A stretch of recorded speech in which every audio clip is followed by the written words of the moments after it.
Nunca tuve la intención de husmear. Era un domingo tranquilo en Valencia, con ese aire mediterráneo que entra por las ventanas y hace que todo parezca más liviano. Estaba cambiando las sábanas en la habitación de invitados después de la breve visita de mi tía Carmen. Mientras metía las esquinas bajo el colchón, mis dedos rozaron algo duro incrustado dentro del marco de madera de la cama. Curiosa y ligeramente alarmada, lo saqué. Una pequeña cámara discreta, con su lente todavía apuntando directamente hacia la cama. Mi corazón comenzó a acelerarse. ¿Quién pondría algo así aquí? Al principio, pensé que podría ser de mi tía, aunque no tenía ningún sentido. Carmen tenía 65 años y apenas sabía enviar un mensaje de WhatsApp. Además, esta cámara era sofisticada, elegante, inalámbrica y cuidadosamente escondida, donde ninguna mirada casual podría encontrarla. La tarjeta de memoria seguía dentro. La miré fijamente durante un largo momento antes de llevarla a mi portátil, con las manos temblorosas mientras insertaba la tarjeta en el lector. Había docenas de archivos. La mayoría eran cortos, de apenas unos minutos cada uno, todos filmados durante la última semana. Cuando hice clic en el primero, esperaba algo incómodo o vergonzoso, tal vez un invitado cambiándose de ropa, pero lo que vi me dejó sin aliento. Era mi madre, Marisol, entrando en la habitación tarde en la noche. Su rostro estaba tenso. No sabía que la estaban filmando. No actuaba como ella misma. Me quedé paralizada frente a la pantalla. El piso de terracota bajo mis pies pareció volverse frío de repente. Mi madre siempre había sido un libro abierto para mí, o eso creía yo. Marisol Vega, profesora de literatura en el instituto local, viuda desde hace 3 años cuando papá falleció de un infarto. Una mujer respetada en nuestro barrio, conocida por sus paellas dominicales y su risa contagiosa. Ver su rostro transformado por una emoción que no podía nombrar me produjo un escalofrío que recorrió toda mi columna. Cerré la puerta de mi habitación con llave antes de continuar viendo. No quería que ella llegara a casa del mercado y me encontrara así, husmeando en lo que claramente era algo privado, pero tampoco podía parar. Ese primer video mostraba a mi madre entrando sigilosamente, mirando hacia todos lados como si temiera ser descubierta. Se movía de una forma que nunca le había visto, casi felina, cautelosa. Revisó el marco de la ventana, las esquinas del techo, incluso debajo de la cama. Estaba buscando algo, o quizás comprobando que no hubiera nada. El segundo archivo mostraba otra visita, esta vez a las 3 de la madrugada. La fecha indicaba que fue hace apenas 4 días. Mi madre vestía un camisón que no reconocí, algo demasiado elegante para dormir sola. Se sentó en la cama, sacó su teléfono móvil y escribió algo rápidamente. Luego se quedó mirando la pantalla, como esperando. Su rostro se iluminó con la luz azulada, revelando una ansiedad que nunca le había visto. El mensaje que esperaba pareció llegar porque sonrió brevemente. Una sonrisa que tampoco reconocí. Me tomé un momento para respirar. Fuera, escuché las campanas de la iglesia de Santa María repicar las 12. El sol de mediodía entraba por mi ventana, creando un contraste brutal con la oscuridad de los videos nocturnos. ¿Qué estaba haciendo mi madre en esa habitación? ¿Por qué la sonrisa secreta? ¿Y quién había puesto esa cámara allí? La cámara. Ese era otro misterio. Si no era de mi madre, ¿de quién era? Un escalofrío me recorrió la espalda cuando pensé en la posibilidad de que alguien hubiera estado espiándonos. Nuestra casa, ubicada en una calle estrecha del casco antiguo, siempre me había parecido segura. Los vecinos se conocían todos. Las puertas antiguas de madera tenían cerraduras robustas, y las ventanas con rejas de hierro forjado eran típicas de estas construcciones centenarias. Pero ahora todo se sentía vulnerable. Seguí viendo más archivos. En uno de ellos, mi madre entró con una pequeña caja de madera. La reconocí inmediatamente. Era la caja de recuerdos de mi abuela Dolores, que supuestamente guardaba en el desván. La abrió con cuidado y sacó un papel doblado que leyó mientras las lágrimas corrían por su rostro. El momento era íntimo, inquietante y confuso. Nunca había visto a mi madre llorar así, ni siquiera en el funeral de papá. Me sentí como una intrusa, pero no podía apartar la mirada. Había algo hipnótico en ver a tu propia madre convertirse en una desconocida ante tus ojos. El video continuó, y ella guardó cuidadosamente el papel en la caja, besándolo antes de devolverlo a su lugar. Luego se acercó a la ventana y miró hacia la calle, como si esperara a alguien. Las grabaciones abarcaban varias noches. Cada vez, ella venía sola, siempre después de medianoche. A veces lloraba, a veces hablaba suavemente al aire vacío, como si alguien estuviera allí.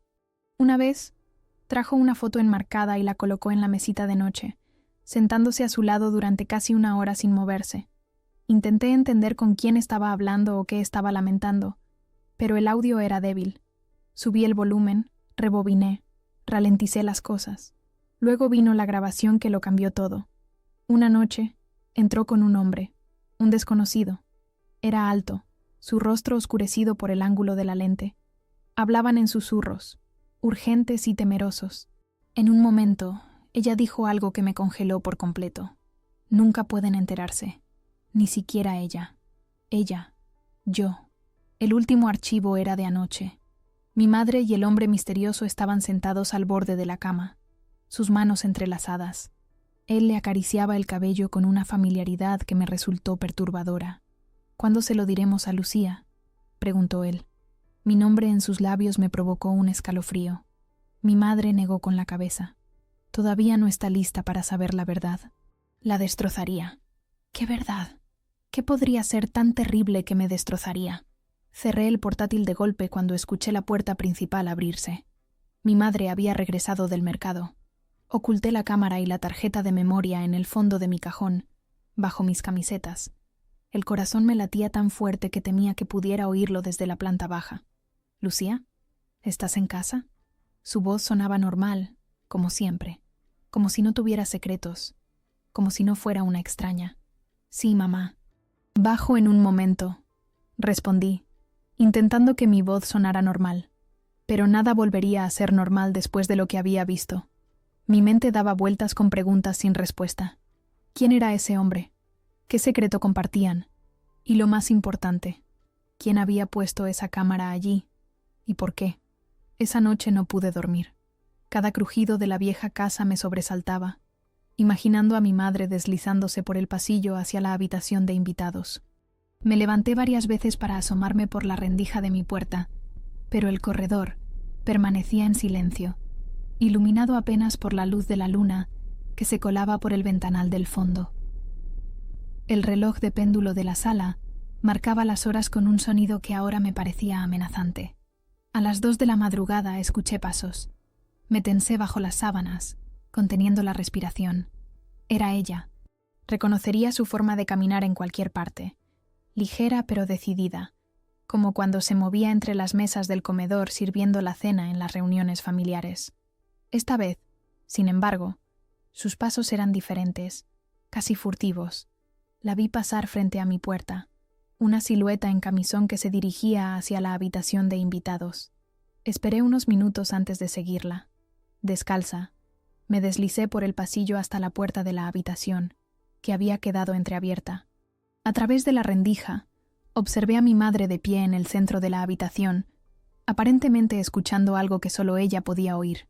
Se veía más frágil en la penumbra, como si los años la hubieran alcanzado de repente. Lentamente, se agachó y levantó la alfombra, revelando una tabla suelta en el suelo de madera. Extrajo la misma caja pequeña de madera que había visto en los videos. «Ya no sé cuánto tiempo más podré mantener esto en secreto, Alejandro», susurró al aire vacío. El nombre me golpeó como una bofetada. ¿Alejandro? Nunca había conocido a ningún Alejandro en la vida de mi madre. Ella abrió la caja y sacó un papel doblado, el mismo que había visto en la grabación. Lo leyó mientras las lágrimas corrían por su rostro.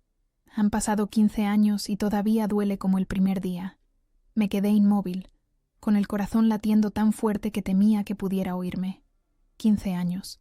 Eso era antes de la muerte de papá, cuando yo tenía apenas 10 años. ¿Qué había sucedido entonces que mi madre seguía llorando en secreto? La observé guardar el papel y sacar algo más de la caja. Una cadena de plata con un pequeño colgante. Lo sostuvo a la luz de la luna que entraba por la ventana. Era un medallón que nunca le había visto usar. Lo abrió y contempló lo que había dentro, pero desde mi posición no podía ver qué era. «Te lo prometí», murmuró. «Te prometí que la protegería, y lo he hecho, pero cada día se parece más a ti». Tiene tus ojos, tu manera de reír cuando algo le hace gracia de verdad. Sentí que el suelo se movía bajo mis pies. ¿Estaba hablando de mí? ¿Qué tenía que ver yo con este Alejandro? Mi mente comenzó a formar una idea terrible, una que no quería considerar. Siempre había creído que Rafael Montero era mi padre, el hombre que me había criado, que me había enseñado a montar en bicicleta, que me había llevado a la Plaza Mayor a tomar chocolate con churros cada domingo hasta que falleció, el hombre cuya fotografía seguía presidiendo nuestra sala de estar. Mi madre cerró el medallón y lo besó antes de devolverlo a la caja. Luego se sentó en la cama, sacó su teléfono y comenzó a escribir un mensaje. Esperó, mordisqueándose el labio inferior como hacía siempre que estaba nerviosa. El teléfono vibró en su mano y ella sonrió al leer la respuesta. «Está bien», susurró. «Vendrá mañana». Retrocedí silenciosamente hasta mi habitación, cerrando la puerta sin hacer ruido. Me senté en la cama, tratando de ordenar mis pensamientos. ¿Quién vendría mañana? ¿El hombre del video? ¿Este Alejandro del que hablaba? ¿Y qué tenía que ver conmigo? La mañana siguiente transcurrió con una normalidad que ahora me parecía falsa. Mi madre preparó tortilla española para el desayuno, tarareando mientras batía los huevos. Me preguntó sobre mis planes para el día como si nada hubiera cambiado, como si no guardara secretos que podrían destruir todo lo que yo creía saber sobre nuestra familia. Estaba pensando en ordenar un poco la habitación de invitados, dije casualmente, observando su reacción. Ella dejó de batir por un segundo, tan breve que casi no lo noté. Luego continuó, con la misma sonrisa de siempre. «Ya la ordené yo esta mañana, cariño. La tía Carmen siempre deja todo impecable, pero me gusta asegurarme». Mentira. Sabía que había estado allí en la noche, pero no para limpiar. Estaba ocultando las pruebas, asegurándose de que no encontrara la tabla suelta, la caja secreta. «Mamá», comencé, sin saber realmente qué quería preguntar. «¿Alguna vez extrañas a papá?» Su expresión se suavizó, pero había algo más allí, algo que no pude descifrar. «Todos los días, Lucía. Tu padre era un buen hombre. Un buen hombre». No dijo un buen esposo, noté. No dijo que lo amaba o que había sido el amor de su vida, solo que era bueno. Me pregunté si eso era todo lo que había sido para ella. Una buena opción. Un puerto seguro. Esa tarde, me escondí en el pequeño desván de nuestra casa, entre cajas polvorientas llenas de recuerdos familiares. Busqué fotografías antiguas, cartas, cualquier cosa que pudiera darme pistas sobre este Alejandro. En un álbum desgastado, encontré fotos de mi madre cuando era joven, antes de casarse con papá. En muchas aparecía con amigas en la playa de la Malvarrosa, riendo bajo el sol valenciano. En otras, estaba en la ciudad de las artes y las ciencias, recién inaugurada en aquellos años. Su sonrisa era diferente entonces, más salvaje, más libre. Y luego la encontré. Una fotografía donde mi madre, mucho más joven, estaba de pie junto a un hombre en el Parque del Retiro en Madrid. Era alto, de hombros anchos, con el pelo negro y rizado que caía sobre unos ojos intensos. Tenían los brazos entrelazados, sonriendo como si compartieran el secreto más dulce del mundo. Al darle la vuelta a la foto, vi una inscripción. M.I.A. Para siempre, incluso en la oscuridad. Madrid, 2008. M de Marisol. A de Alejandro. Me quedé mirando la fotografía durante lo que pareció una eternidad. El hombre tenía algo familiar, algo que no podía ubicar exactamente. Su sonrisa, quizás, o la forma en que inclinaba ligeramente la cabeza. Un escalofrío me recorrió la espalda cuando me di cuenta. Me estaba viendo a mí misma en algunos de sus gestos. Cuando escuché la puerta principal abrirse, guardé rápidamente la fotografía en el bolsillo de mis jeans y bajé del desván. Mi madre había salido a comprar algunas cosas para la cena, y ahora la oía en la cocina, colocando bolsas sobre la encimera. Actué con normalidad durante la cena, hablando de la universidad, de mis amigas, de la última serie que estaba viendo. Ella respondía, sonreía, me hacía preguntas, pero podía sentir la tensión subyacente. Ambas estábamos interpretando un papel, manteniendo la fachada de normalidad. Cerca de la medianoche, escuché que se abría la puerta de su habitación. Me asomé y la vi salir completamente vestida, no en pijama. Llevaba un vestido sencillo pero elegante, y se había maquillado ligeramente. La observé bajar las escaleras sigilosamente y salir por la puerta trasera que daba al pequeño patio. La seguí, manteniéndome en las sombras. Cruzó el patio y salió a la calleja trasera, una estrecha vía adoquinada típica del centro histórico de Valencia. La luna iluminaba su camino mientras avanzaba con paso decidido, como si hubiera recorrido esa ruta muchas veces antes. La seguí a una distancia prudente, agradeciendo que las calles estuvieran prácticamente desiertas a esa hora. Después de varias vueltas, llegó a la Plaza del Carmen y se dirigió hacia uno de los edificios antiguos que la rodeaban. Una casa de 3 pisos, con balcones de hierro forjado y persianas verdes desconchadas. Parecía abandonada, con la fachada deteriorada y una placa que indicaba que estaba en venta desde hacía años. Mi madre sacó una llave y abrió la puerta principal sin vacilar. Me acerqué cautelosamente al edificio, buscando una forma de ver el interior. Una de las ventanas de la planta baja tenía la persiana ligeramente levantada. Me agaché junto a ella y miré a través de la rendija. La habitación estaba tenuemente iluminada por una lámpara de pie antigua. Mi madre estaba sentada en un sofá desgastado, sus manos entrelazadas con las de un hombre. Era él, el de la fotografía, el de los videos, Alejandro. Aunque ahora tenía el pelo entrecano y líneas marcadas alrededor de los ojos, seguía siendo inconfundiblemente el mismo. Estaban hablando de mí. Cada día se parece más a ti, dijo mi madre, con la voz quebrada. Tiene tu inteligencia, tu pasión por los libros. A veces, cuando habla de algo que le entusiasma, hace exactamente tu mismo gesto con las manos. El hombre sonrió con tristeza. Me hubiera gustado verla crecer. Lo sé, respondió mi madre. Pero sabes que era demasiado peligroso. Si alguna vez descubrieran que estás vivo... Han pasado 15 años, Marisol, dijo él, acariciando su mejilla. Quizás es hora de que sepa la verdad. Mi madre negó con la cabeza, las lágrimas brillando en sus ojos. No puede saber lo que hice. No puede saber que su padre no es quien ella cree. Si alguna vez descubre la verdad, nunca me perdonará. Su padre. Las palabras me golpearon como un puñetazo en el estómago. Rafael Montero, el hombre que me había criado, que me había amado, que había muerto pensando que era su hija biológica, no era mi padre. Este desconocido, este Alejandro que se escondía en las sombras, lo era. El mundo se tambaleó bajo mis pies, y tuve que apoyarme contra la pared para no caer. No pude dormir aquella noche. Mi mente daba vueltas sin cesar, intentando procesar todo lo que había descubierto. Las paredes de mi habitación, decoradas con fotografías familiares, parecían burlarse de mí. En cada imagen sonreía junto a un hombre que no era mi verdadero padre. Rafael Montero, catedrático de Historia en la Universidad de Valencia, conocido por su generosidad y su biblioteca personal que ocupaba una habitación entera de nuestra casa. El hombre que me había enseñado a nadar en las playas de Cullera cada verano. El hombre que me había regalado mi primer libro de García Márquez cuando cumplí 15 años. Una mentira. Todo había sido una mentira. Al amanecer, cuando los primeros rayos de sol se filtraban por mi ventana y el aroma del café recién hecho subía desde la cocina, tomé una decisión. Necesitaba saber más sobre Alejandro. No podía confrontar a mi madre todavía. Ella mentiría, inventaría excusas, o peor aún, me contaría una versión edulcorada de la verdad. Necesitaba hechos concretos antes de enfrentarla.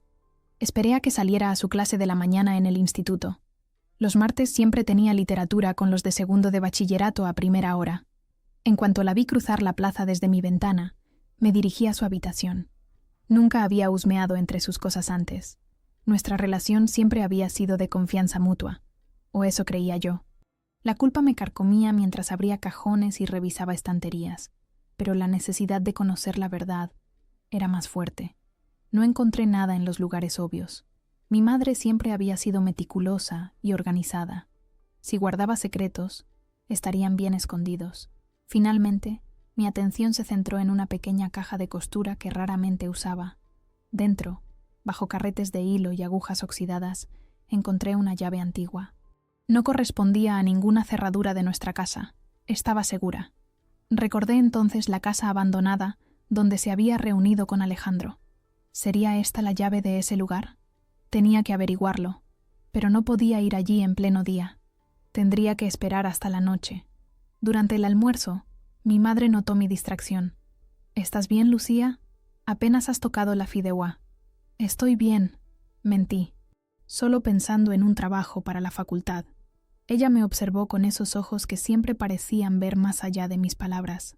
Los mismos ojos que ahora sabía que no había heredado de ella ni de Rafael, sino de un desconocido llamado Alejandro. «¿Segura que es solo eso?», insistió.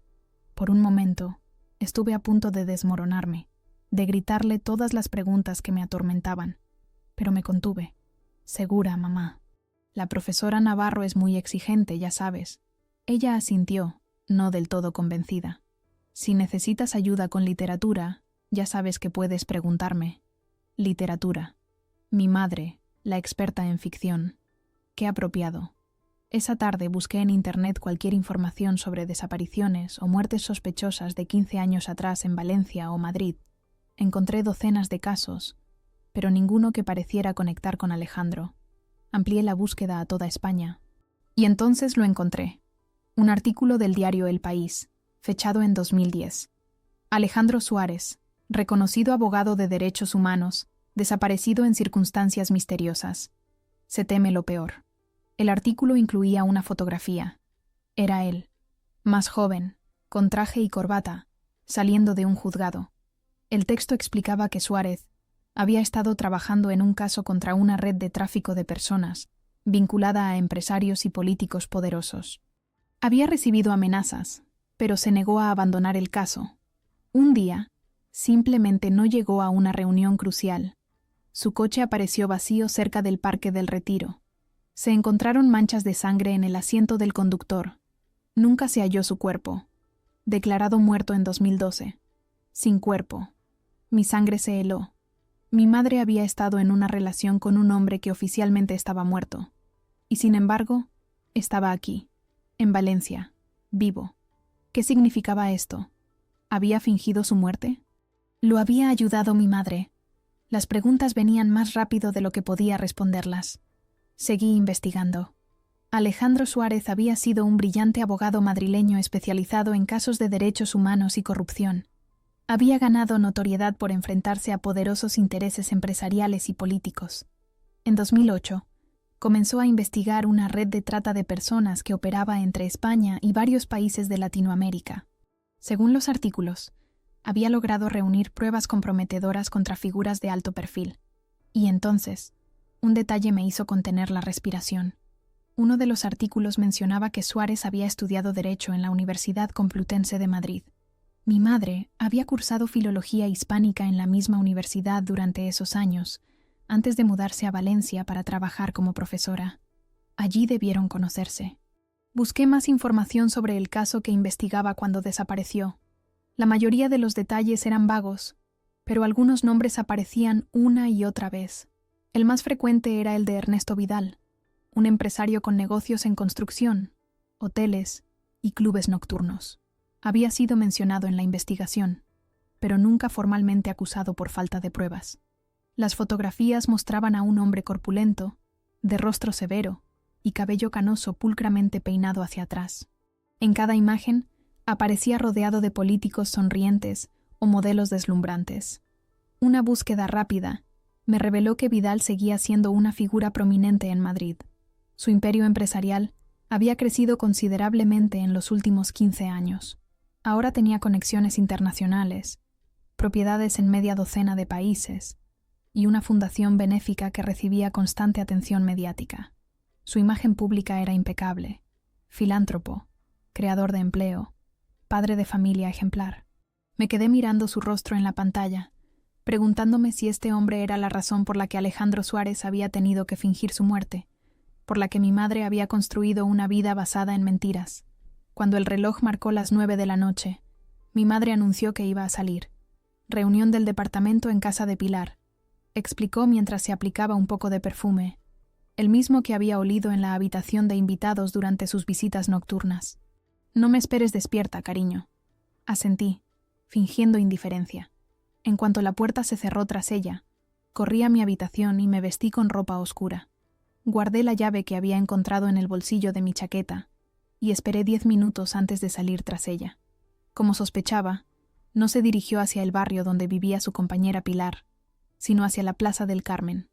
La seguí a distancia, ocultándome entre las sombras de los edificios antiguos. La vi entrar en la misma casa abandonada. Esperé media hora, asegurándome de que no saldría pronto, antes de acercarme a la puerta.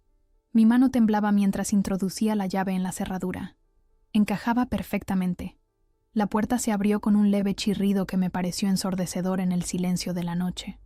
Contuve la respiración, esperando que alguien acudiera a investigar el ruido, pero nada sucedió. Entré y cerré tras de mí. El interior estaba en penumbra, iluminado únicamente por una tenue luz que provenía del piso superior. El recibidor olía a humedad y a años de abandono, pero había signos de ocupación reciente. Una chaqueta colgada en un perchero, un paraguas apoyado contra la pared, un par de zapatos masculinos junto a la puerta. Subí las escaleras lentamente, evitando los escalones que crujían. Desde el rellano del primer piso, podía oír voces apagadas. Me acerqué a la puerta entreabierta y miré a través de la rendija. Mi madre y Alejandro estaban sentados a una mesa pequeña, cenando a la luz de las velas, una botella de vino medio vacía entre ellos. Parecían una pareja normal, compartiendo una cena romántica, excepto por el hecho de que estaban en un edificio abandonado, y uno de ellos supuestamente llevaba 15 años muerto. ¿Has pensado en lo que te dije?, preguntó él, llenando nuevamente sus copas. Sobre contarle la verdad a Lucía. Mi madre suspiró, dejando el tenedor sobre el plato. Cada día. Pero, ¿cómo le explico que toda su vida ha sido una mentira? ¿Que el hombre que creía su padre no lo era? ¿Que te conoció cuando era pequeña, pero le hicimos creer que era solo un amigo de la familia que se marchó al extranjero? Me tambaleé, apoyándome contra la pared para no caer. Lo había conocido. No tenía ningún recuerdo de él. Y lo peor, continuó mi madre, ¿cómo le explico que ayudé a fingir tu muerte? ¿Que me casé con Rafael por seguridad, para protegernos a todos?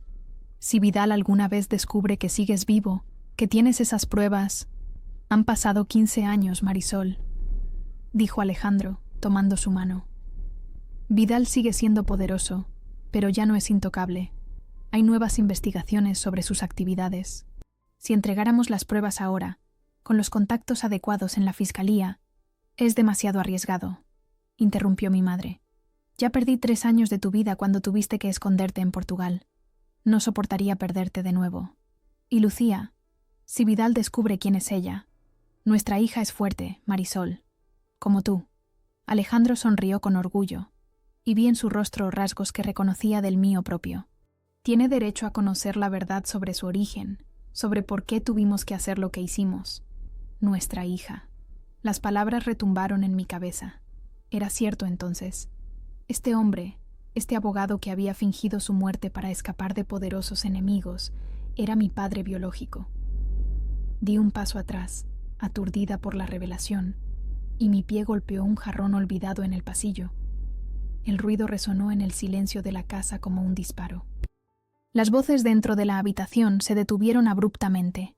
¿Qué ha sido eso?, escuché decir a mi madre. No esperé a que salieran a investigar. Bajé las escaleras a toda prisa y salí a la calle, corriendo sin rumbo fijo por las callejuelas del barrio antiguo. Las lágrimas nublaban mi visión mientras las piezas del rompecabezas encajaban en mi mente. La verdad era más terrible y más fascinante de lo que había imaginado. Mi padre era un hombre que había arriesgado su vida por exponer una red criminal. Mi madre había guardado este secreto durante años, construyendo una vida normal para protegerme. Rafael, el hombre que me había criado, ¿sabía la verdad?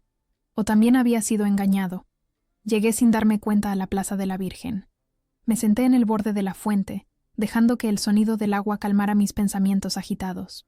La basílica se alzaba frente a mí, imponente y eterna, ajena a los dramas humanos que se desarrollaban a su sombra. Saqué mi teléfono y busqué nuevamente el nombre de Ernesto Vidal. Su rostro apareció en la pantalla, sonriendo en la inauguración de su último hotel de lujo. Un escalofrío me recorrió la espalda al pensar que este hombre era la razón por la que mi familia había sido destrozada y reconstruida sobre mentiras. Y entonces, un detalle en la fotografía captó mi atención. Entre los asistentes al evento, ligeramente desenfocado en segundo plano, había un rostro familiar. Amplié la imagen, sintiendo que mi corazón se detenía. Era mi profesor de Derecho Constitucional en la universidad, el doctor Hernández. Siempre había mostrado un interés especial en mí, elogiando mis trabajos, ofreciéndome participar en proyectos especiales. Ahora entendía por qué. No era casualidad. Estaba vigilándome, informando sobre mí a Vidal. El miedo me invadió como una ola fría. No estaba segura en ningún sitio. Si Vidal había mantenido vigilancia sobre mí durante todos estos años, probablemente también sabía sobre mi madre, sobre sus visitas nocturnas.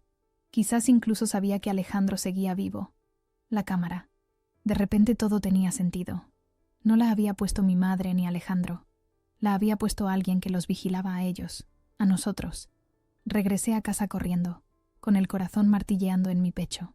Necesitaba advertirles, decirles que estaban en peligro. Pero cuando llegué, la casa estaba a oscuras y vacía. Mi madre no había regresado aún. Me senté en el sofá del salón, en la oscuridad, esperando. La fotografía enmarcada de Rafael Montero me observaba desde la pared, su sonrisa amable ahora cargada de preguntas sin respuesta. ¿Sabía él la verdad? ¿O también había sido engañado, igual que yo? El reloj de la entrada marcaba las 2 de la madrugada cuando escuché la llave en la cerradura. Mi madre entró sigilosamente, dejando el bolso en el recibidor. Cuando encendió la luz de la sala, se sobresaltó al verme allí sentada. «Lucía, me has dado un susto de muerte. ¿Qué haces despierta a estas horas?» La miré fijamente, sintiendo cómo las lágrimas pugnaban por salir. La reunión con Pilar ha durado mucho, ¿no? Su rostro cambió imperceptiblemente. Una sombra de alarma cruzó sus ojos antes de recomponerse. «Sí, ya sabes cómo son estas cosas. Una copa de vino, conversación, se nos fue el tiempo. ¿En la Plaza del Carmen? O debería decir en la casa abandonada con Alejandro Suárez, el abogado que lleva 15 años muerto». El color abandonó su rostro. Se apoyó en la pared como si de repente le faltaran las fuerzas. «Lucía, ¿qué?» «Te seguí, mamá. Esta noche y otras noches. También vi los videos de la cámara oculta en la habitación de invitados. Sé que Alejandro Suárez está vivo y que es mi verdadero padre». Se dejó caer en el sillón frente a mí. Sus manos temblaban. «¿Cámara? ¿Qué cámara?» Le expliqué dónde la había encontrado y lo que había visto en las grabaciones. A medida que hablaba, el miedo en su rostro se intensificaba. «Tenemos que irnos», dijo de repente, poniéndose de pie. «Si hay una cámara...» «Vidal nos ha encontrado». «¿Quién es Vidal exactamente?» «Sé que es un empresario poderoso y que Alejandro investigaba sus conexiones con una red de tráfico de personas. Pero necesito saberlo todo, mamá. No más secretos». Mi madre me miró, y por primera vez vi algo que nunca había visto en ella. Miedo puro y descarnado. «No aquí, no es seguro». Recogimos algunas cosas esenciales en mochilas pequeñas. Ropa, documentos, algo de dinero en efectivo que mi madre guardaba en una caja bajo su cama. Me sorprendió ver que también metía un pendrive en un bolsillo interior de su chaqueta, protegiéndolo como si fuera un tesoro. Salimos por la puerta trasera, deslizándonos por las callejuelas del barrio antiguo como sombras. Valencia dormía, ajena al drama que se desarrollaba entre sus viejos muros. Tomamos un taxi hasta la estación de autobuses, y luego otro, hasta un pequeño pueblo costero llamado El Perelló, a unos 30 kilómetros de la ciudad. Durante todo el trayecto, mi madre no dejó de mirar por la ventanilla, como si esperara ver a alguien siguiéndonos. El amanecer nos encontró en una pequeña casa de pescadores frente al mar. El olor a sal impregnaba el aire, mezclado con el aroma de pinos cercanos. Mi madre llamó a una puerta desgastada por el viento marino. Un hombre mayor, de piel curtida por el sol y barba blanca, nos recibió con un abrazo silencioso. Mi madre solo dijo: «Es hora, Vicente. Ha encontrado la cámara».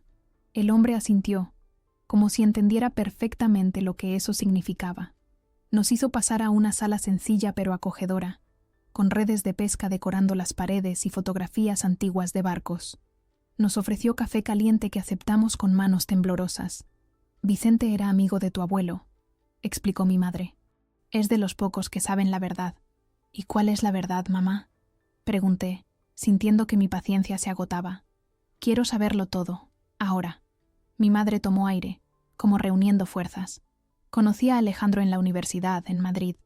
Él estudiaba Derecho, yo Filología. Fue como un rayo. Nunca había sentido algo así por nadie. Estuvimos juntos 3 años antes de que tú nacieras. Hizo una pausa, bebiendo un sorbo de café. Sus ojos se perdieron en los recuerdos. Para entonces, Alejandro ya era un abogado reconocido. Se especializaba en casos de derechos humanos, especialmente tráfico de personas. Comenzó a investigar una red que operaba entre España, Marruecos y varios países latinoamericanos. Descubrió conexiones con clubes nocturnos, hoteles, todos propiedad de Ernesto Vidal.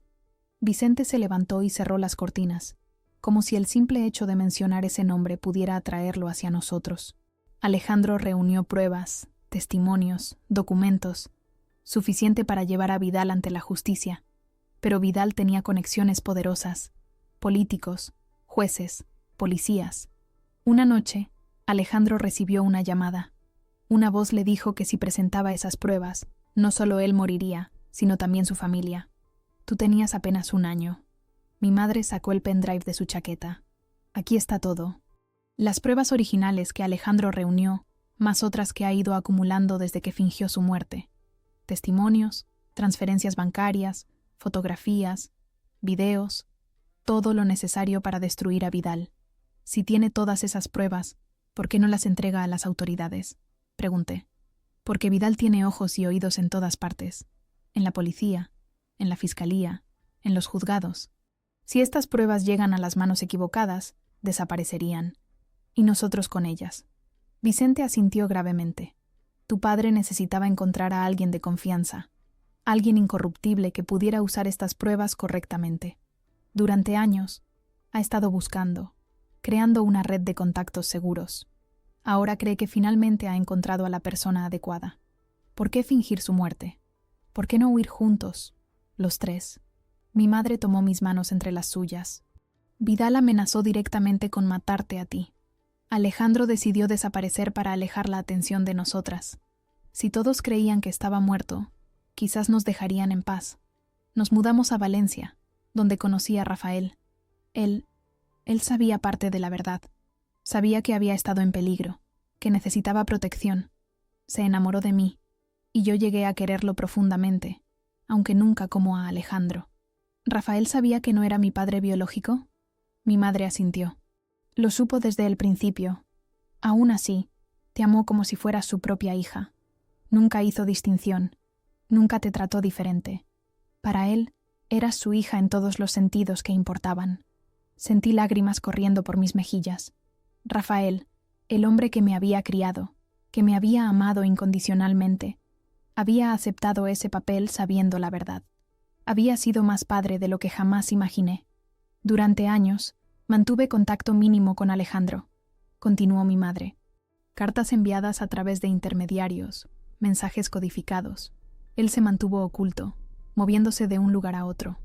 Portugal, Francia, Marruecos, siempre cambiando de identidad. Cuando Rafael murió hace 3 años, Alejandro decidió arriesgarse a volver. Quería estar cerca, protegernos. ¿Y la cámara en nuestra casa? Debe ser de Vidal, intervino Vicente. Probablemente ha estado vigilándoos durante años, esperando que Alejandro hiciera contacto. Un escalofrío me recorrió la espalda. Mi profesor de Derecho Constitucional, Hernández, lo vi en una fotografía con Vidal. Ha estado vigilándome en la universidad. Mi madre palideció. Dios mío, están más cerca de lo que pensábamos. Vicente se levantó, decidido. Tengo que avisar a Alejandro. Si han descubierto vuestro contacto, él también está en peligro. Mientras Vicente hacía una llamada en la habitación contigua, mi madre sacó de su mochila un pequeño álbum de fotos que nunca había visto. Quiero que veas esto, dijo, abriéndolo. Son fotos de Alejandro contigo, cuando eras bebé, antes de que tuviéramos que separarnos. Las fotografías mostraban a un hombre joven, de mirada intensa y sonrisa cálida, sosteniendo a una bebé. Yo. En algunas imágenes, los 3 aparecíamos juntos, mi madre, Alejandro y yo, como la familia que deberíamos haber sido. Sentí una punzada de dolor por todo lo que nos habían robado.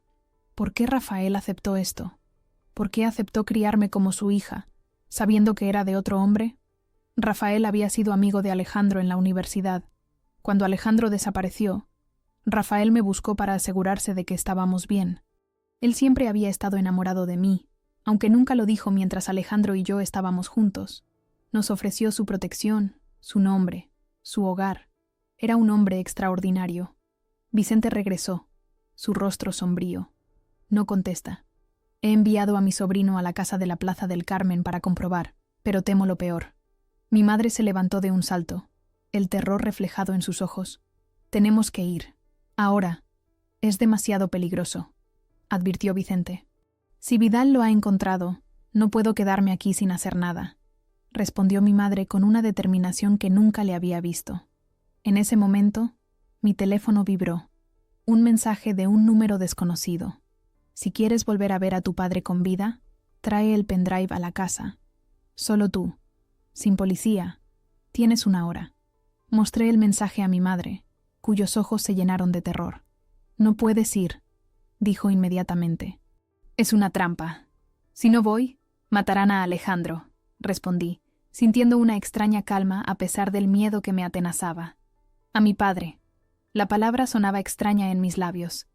Durante 25 años, padre había significado Rafael Montero. Ahora tenía que redefinir ese concepto para incluir a un hombre que apenas conocía, pero cuya sangre corría por mis venas. Iré yo, insistió mi madre, extendiendo la mano para tomar el pendrive. El mensaje dice que vaya yo sola. Si no seguimos sus instrucciones exactamente, Vicente intervino. Ninguna de las dos debería ir. Deberíamos contactar con... ¿Con quién?, interrumpí. ¿La policía? ¿Y si Vidal tiene agentes comprados allí también? No podemos confiar en nadie. Mi madre se dejó caer en una silla, derrotada. No puedo perderos a los dos. No podría soportarlo. Tomé sus manos entre las mías. No me perderás. Tengo un plan. No era exactamente un plan, más bien una idea desesperada, pero era lo único que tenía. Le pedí a Vicente su teléfono, uno antiguo que seguramente no estaría intervenido, y llamé a la única persona que pensé podría ayudarme, Elena Salgado, mi mejor amiga desde la infancia, y ahora periodista en El Levante, el periódico local de Valencia. Necesito tu ayuda, le dije sin preámbulos. Es cuestión de vida o muerte. Le expliqué lo esencial, que habían secuestrado a mi padre biológico, un concepto que tendría que explicarle con más detalle después, y que necesitaba que alguien supiera dónde iba a estar, por si las cosas salían mal. Le di la dirección de la casa en la Plaza del Carmen. Si no te llamo en 2 horas, publica todo lo que te he contado y contacta con esta persona. Le di el nombre y número de un fiscal anticorrupción en Madrid que había encontrado mientras investigaba a Vidal, alguien que según varios artículos había intentado procesar al empresario en el pasado sin éxito. Lucía, esto suena muy peligroso, dijo Elena, su voz cargada de preocupación. Deberías llamar a la policía. No puedo. Por favor, Elena, confía en mí. Solo necesito que seas mi seguro, que sepas dónde estoy y qué está pasando. Tras colgar, copié el contenido del pendrive en el teléfono de Vicente y le pedí que lo escondiera en un lugar seguro. Si algo me ocurría, al menos las pruebas no se perderían. Mi madre me abrazó fuertemente antes de que me fuera. Ten cuidado, susurró. Tu padre y yo hemos sacrificado todo para mantenerte a salvo. No lo tires por la borda. No lo haré, prometí. Voy a traerlo de vuelta, y luego, los 3 juntos, acabaremos con Vidal de una vez por todas. Vicente me llevó en su vieja furgoneta hasta las afueras de Valencia. El resto del camino lo hice en taxi, vigilando constantemente por el retrovisor para asegurarme de que nadie me seguía. El taxista me miró con curiosidad cuando le pedí que me dejara a una calle de la Plaza del Carmen. ¿Está segura, señorita? Esa zona está bastante abandonada a estas horas. Segura, respondí, pagándole con un billete arrugado. La plaza estaba desierta. Una farola parpadeante proyectaba sombras inquietantes sobre los edificios antiguos. Respiré hondo y me dirigí hacia la casa, el pendrive apretado en mi puño dentro del bolsillo de mi chaqueta. La puerta estaba entreabierta, una invitación silenciosa y amenazadora. Entré, consciente de que probablemente estaba caminando hacia una trampa. El recibidor estaba a oscuras, pero un hilo de luz se filtraba por debajo de una puerta al final del pasillo. Avancé lentamente, cada crujido del suelo de madera resonando como un disparo en el silencio. Empujé la puerta y entré en una sala amplia, iluminada por una única lámpara de pie. Alejandro estaba sentado en una silla en el centro de la habitación, con las manos atadas a la espalda. Su rostro mostraba signos de golpes. Un hilo de sangre seca corría desde su sien hasta la mandíbula. A su lado, de pie, había un hombre corpulento que reconocí inmediatamente. Ernesto Vidal. «Ah, la hija pródiga», dijo Vidal, sonriendo con una cordialidad que no alcanzaba sus ojos. «Por fin nos conocemos formalmente, Lucía. Debo decir que te pareces extraordinariamente a tu padre». Alejandro levantó la mirada, sus ojos encontrándose con los míos. «No deberías haber venido», dijo con voz ronca. «No podía dejarte», respondí simplemente. Vidal aplaudió lentamente. «Qué conmovedor. El reencuentro familiar que Suárez tanto anhelaba. Lástima que sea tan breve». Se volvió hacia mí, extendiendo la mano. «El pendrive, por favor». «Primero suelta a mi padre». Vidal rió, un sonido frío y sin humor. «No estás en posición de negociar, querida. El pendrive, ahora, o tu padre recibirá una bala entre los ojos». Un hombre que no había notado antes emergió de las sombras, apuntando una pistola a la cabeza de Alejandro. Sentí que el miedo me paralizaba, pero me obligué a mantener la calma. «Si lo matas, nunca encontrarás las pruebas», dije, sorprendida por la firmeza de mi propia voz. «¿Las pruebas?». Vidal arqueó una ceja. «Ah, ¿te refieres a ese pendrive que tienes en el bolsillo? ¿El que contiene todos los documentos que tu padre ha estado recopilando durante 15 años? Su conocimiento preciso de lo que contenía el pendrive confirmó mis sospechas de que llevaban tiempo vigilándonos. No es el único. Mentí. Hay copias en lugares seguros, con instrucciones de hacerlas públicas si algo nos ocurre». Vidal me estudió con interés, como evaluando si decía la verdad. «Impresionante. Apenas te enteras de quién es tu verdadero padre y ya estás siguiendo sus pasos, intentando engañarme. Pero no funcionará». Se acercó a mí. Su corpulencia resultaba intimidante. «Dame el pendrive, y quizás considere dejaros marchar a los dos». Alejandro negó imperceptiblemente con la cabeza, advirtiéndome que no lo creyera. Por supuesto que no nos dejaría ir. En cuanto tuviera lo que quería, nos mataría a ambos. «Necesito garantías», dije, ganando tiempo. «¿Garantías?». Vidal rió nuevamente. «Tu garantía es que aún no os he matado. Mi paciencia tiene límites, Lucía. No los pongas a prueba». Lentamente, saqué el pendrive de mi bolsillo. Lo sostuve frente a mí, sintiendo el peso de todas las vidas que podría salvar si esas pruebas llegaban a las personas adecuadas. Vidal extendió la mano para tomarlo, pero en ese momento, las sirenas de la policía rompieron el silencio de la noche, acercándose rápidamente. La sorpresa cruzó el rostro de Vidal. «¿Qué has hecho?», gruñó, agarrándome del brazo con fuerza.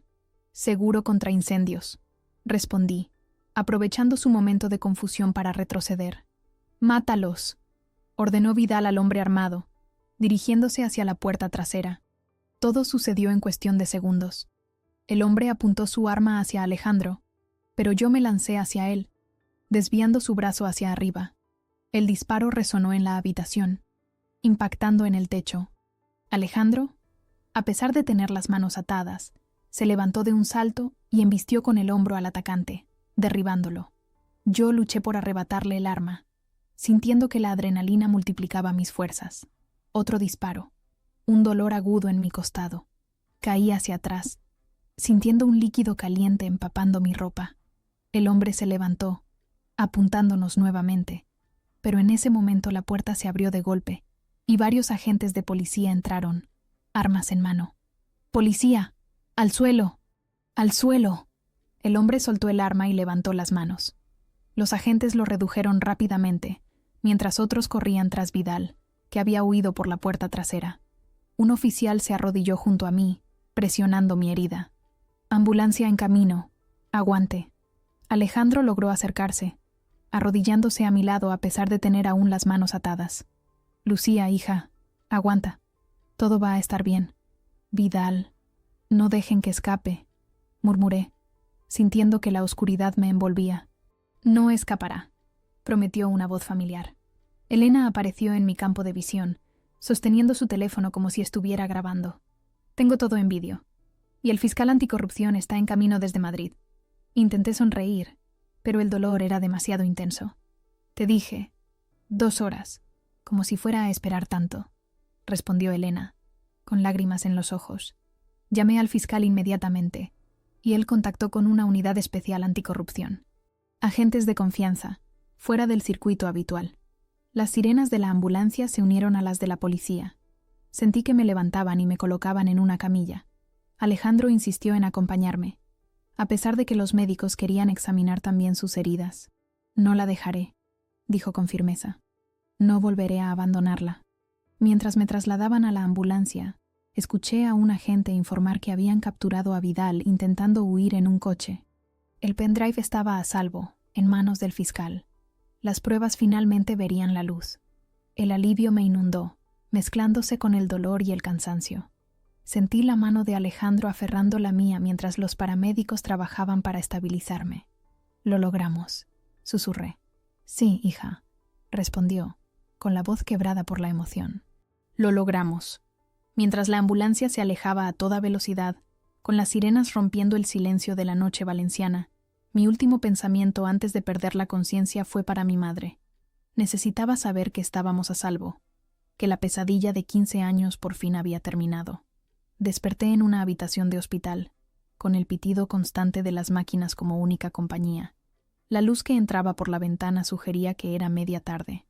Intenté incorporarme, pero un dolor agudo en el costado me lo impidió. La herida de bala. Los recuerdos de la noche anterior volvieron a mí en oleadas. Alejandro atado a una silla, Vidal amenazándonos, el disparo, la llegada de la policía. «Por fin despiertas», dijo una voz suave a mi lado. Mi madre estaba sentada en un sillón junto a la cama, con aspecto de no haber dormido en días, aunque probablemente solo habían pasado unas horas. Se acercó y tomó mi mano entre las suyas. «Nos diste un susto terrible». «¿Alejandro?», pregunté, con la garganta seca. «Está bien.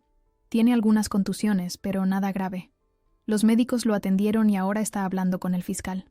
Su voz se quebró ligeramente. «Casi os pierdo a los dos». «Lo siento», murmuré. No podía dejar que le hicieran daño. Mi madre sonrió tristemente. «Eres igual que él. Testaruda, valiente hasta la imprudencia, incapaz de quedarte al margen cuando alguien que te importa está en peligro».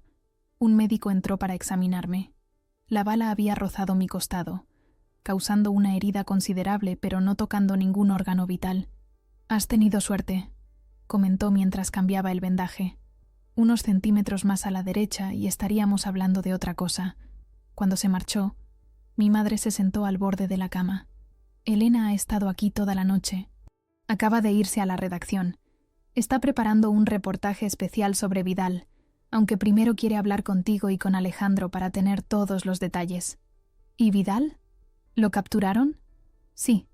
Está bajo custodia. El fiscal ha ordenado registros en todas sus propiedades y empresas. Parece que esta vez no podrá escapar». La puerta se abrió y Alejandro entró, con el rostro magullado pero sonriente.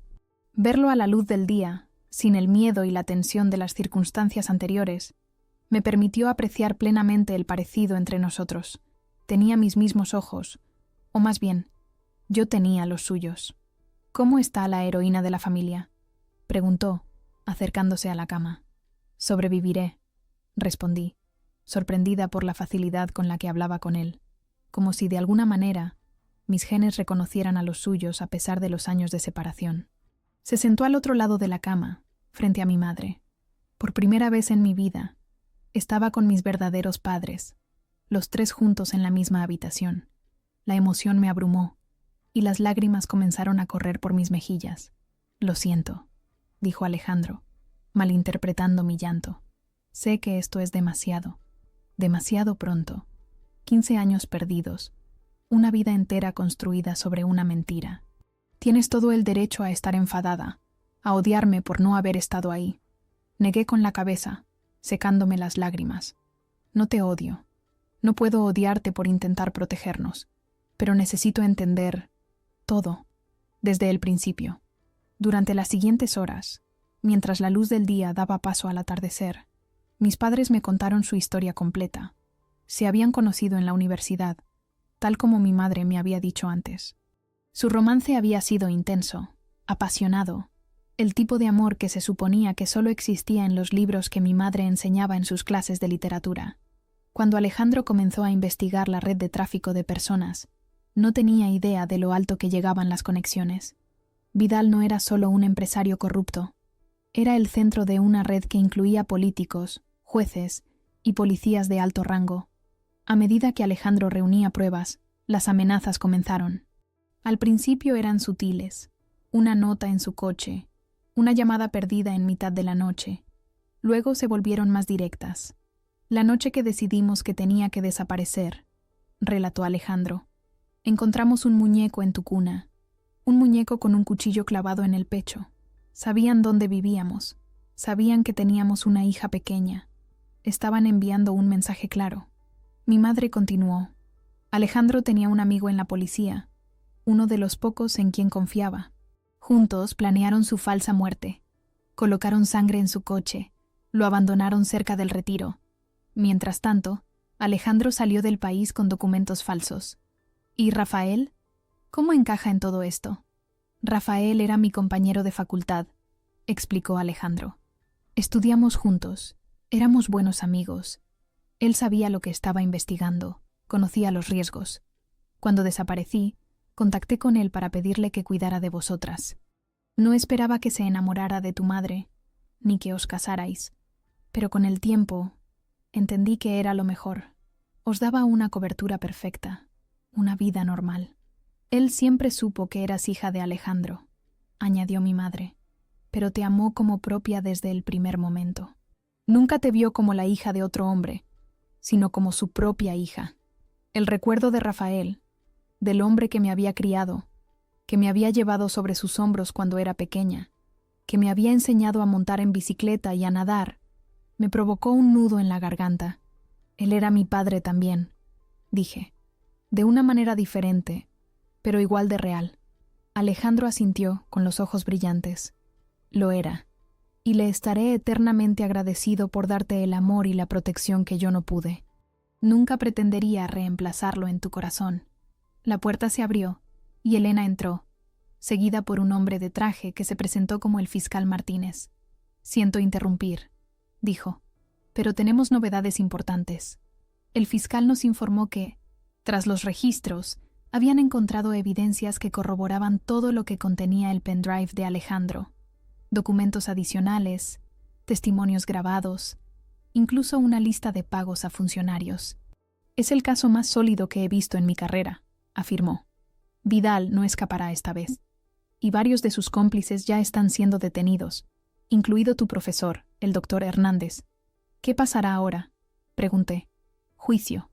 Será largo y complicado, pero con vuestros testimonios y todas las pruebas, estoy convencido de que conseguiremos condenas. Vidal pasará el resto de su vida en prisión. Cuando el fiscal se marchó, Elena se quedó para hacernos algunas preguntas para su reportaje. Era extraño ver a mi mejor amiga en su papel profesional, tomando notas mientras le contábamos nuestra historia. Prometió tratarla con el respeto que merecía y asegurarse de que Vidal fuera expuesto públicamente por sus crímenes. Los días siguientes transcurrieron en un torbellino de declaraciones, visitas policiales y médicas, y largas conversaciones con mis padres. El mundo exterior parecía lejano, como si estuviéramos en una burbuja donde solo importaba reconstruir los fragmentos rotos de nuestra familia. Una semana después del tiroteo, me dieron el alta. Volver a casa fue extraño. La casa que había compartido con mi madre durante toda mi vida ahora parecía diferente, cargada de secretos y mentiras que ya no existían. La habitación de invitados, donde todo había comenzado con el descubrimiento de la cámara, había sido limpiada por agentes de policía que buscaban evidencias adicionales. Alejandro se instaló temporalmente en un pequeño apartamento cerca de la Ciudad de las Artes y las Ciencias. Venía a visitarnos cada día, compartiendo comidas, contándome historias de su vida, preguntándome sobre la mía. Estábamos intentando conocernos, construir una relación que debería haber existido durante 25 años. Una tarde, mientras los tres tomábamos café en la terraza, mirando el atardecer valenciano, Mi madre sacó una caja de madera que reconocí como la misma que había visto en los videos. «Creo que es hora de que tengas esto», dijo entregándomela. Dentro había cartas, pequeños recuerdos de mi infancia que Alejandro nunca pudo compartir directamente.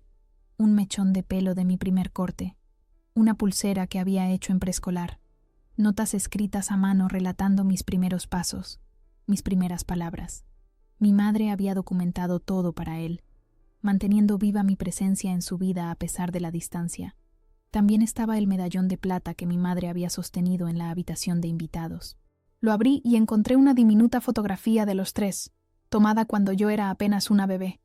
En el reverso, grabada en el metal, había una inscripción: «Siempre juntos, incluso cuando estemos separados». «Siempre lo llevé conmigo», explicó Alejandro. «En todos estos años, en todos los lugares donde me escondí, era mi conexión con vosotras. Mi recordatorio de por qué valía la pena seguir luchando». Esa noche, después de que Alejandro se marchara, mi madre y yo nos quedamos solas en el salón. La fotografía de Rafael seguía en la pared, su sonrisa amable ahora cargada de un nuevo significado para mí. «¿Crees que lo entendería?», pregunté. «Todo esto. Alejandro volviendo a nuestras vidas». Mi madre miró la fotografía, con una mezcla de cariño y nostalgia. «Lo entendería. Rafael siempre supo que este día podría llegar. Me hizo prometerle, cuando estaba enfermo, que si alguna vez era seguro, si Alejandro podía volver, no dudaría en reunir a la familia. Vuestra familia. Nuestra familia», corregí. «Tú, Alejandro, yo, y también Rafael. Siempre será parte de nosotros». Mi madre asintió, con lágrimas en los ojos. «Siempre». En las semanas siguientes, mientras el caso contra Vidal avanzaba y nuestra vida comenzaba a encontrar un nuevo ritmo, me di cuenta de que la verdad, por dolorosa que fuera, era liberadora. Ya no vivíamos con miedo, ya no nos escondíamos de sombras. Los secretos que habían envenenado los cimientos de nuestra familia durante 15 años habían salido a la luz, y aunque habían dejado cicatrices, también nos habían permitido comenzar a sanar. A veces, por la noche, me sentaba en la habitación de invitados, mirando el lugar donde había encontrado la cámara. Aquel pequeño dispositivo, colocado para vigilarnos, para hacernos daño, había acabado siendo el catalizador de nuestra liberación, un recordatorio de que a veces los secretos más oscuros necesitan ser expuestos a la luz para perder su poder sobre nosotros. Y mientras observaba a mis padres reconstruir lentamente la relación que les había sido robada, mientras aprendía a conocer al hombre cuya sangre corría por mis venas, mientras honraba la memoria del hombre que me había criado, comprendí que la familia no se define por la biología o las circunstancias, sino por el amor y el sacrificio. Mis padres habían sacrificado 15 años de sus vidas para mantenerme a salvo. Rafael había sacrificado la verdad para darme un hogar estable. Y yo estaba dispuesta a sacrificar el resentimiento por las mentiras, para abrazar la verdad y la nueva familia que teníamos por delante.